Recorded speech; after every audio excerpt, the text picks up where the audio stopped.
Bonjour et bienvenue à la critique exigeante pour cette review du chapitre 95 de Dragon Ball Super. Et vraiment, j'ai beaucoup hésité à juste ne pas en parler, et j'ai vu certaines chaînes faire de même, au cul du moins. Parce qu'il n'y a rien à dire vraiment, et aussi parce que Dragon Ball Super a jamais été aussi ennuyant. Il y a genre presque aucune prise de risque. Et le pire dans tout ça, c'est que, je veux dire, je me fais chier à lire ces des récents chapitres. Et j'ai pas vu le film. Bon, je sais où est-ce que ça s'en va, globalement. Mais n'empêche, je trouve qu'on dirait qu'il y a une absence de tension, une absence de risque. On dirait aussi au niveau du dessin, je trouve que le découpage, des fois, Toyotaro peut quand même se mouiller un petit peu, là. Ici, on dirait vraiment qu'il donne le strict minimum. Euh, Aucune grosse case en tant que telle. Les coups ont jamais vraiment l'air tellement impactants. Et aussi, il n'y a jamais aucune blessure. Mais même là, on dirait que nos personnages vivent dans une autre logique que celle de Dragon Ball qu'on connaît. Hein? Gohan a maintenant son boost de puissance. Et tout ce que ça lui confère, c'est l'avantage sur l'androïde, mais il n'est pas capable de le blesser vraiment. L'androïde fait juste dire, ah, je vais me battre pendant que j'ai plus d'énergie. Il n'y a pas d'énergie limitée, contrairement aux androïdes de C17 et C18. Et Gohan fait comme, oh, une mauvaise nouvelle. Comme, pourquoi t'es plus pas capable de le démolir, je sais pas, de le briser? Ou il se retient, je sais pas. Pareil pour Piccolo, hein. Qui débarque, qui va affronter Beta 2 ou je sais pas trop quoi. Et là, il dit, ah, malgré mon boost de puissance, je suis pas encore assez fort pour le vaincre.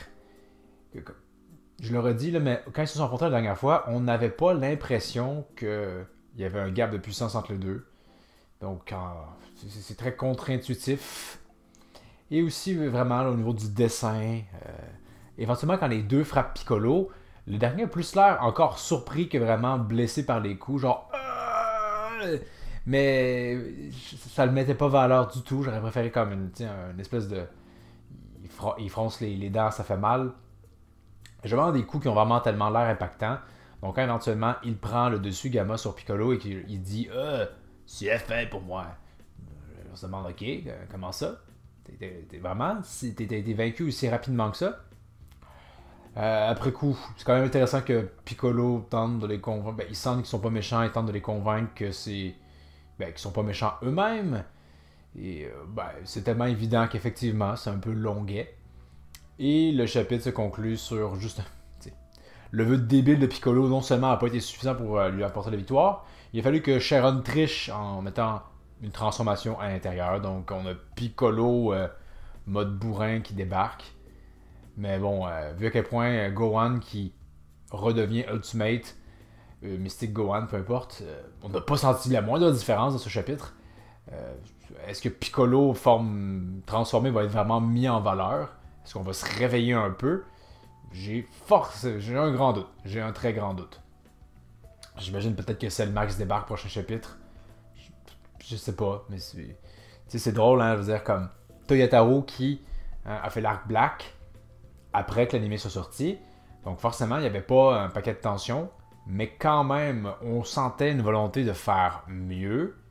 Ici, j'ai pas vu le film, donc je peux pas tant me prononcer, mais s'il y a une volonté de faire mieux, le film était vraiment de la merde. J'ai un doute. Donc, vraiment, on le sent pas du tout passionné. Et on se demande bien, ok, qu'est-ce que la suite?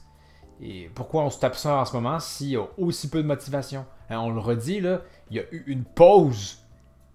Et c'est ça qu'on nous livre. C'est juste endormant.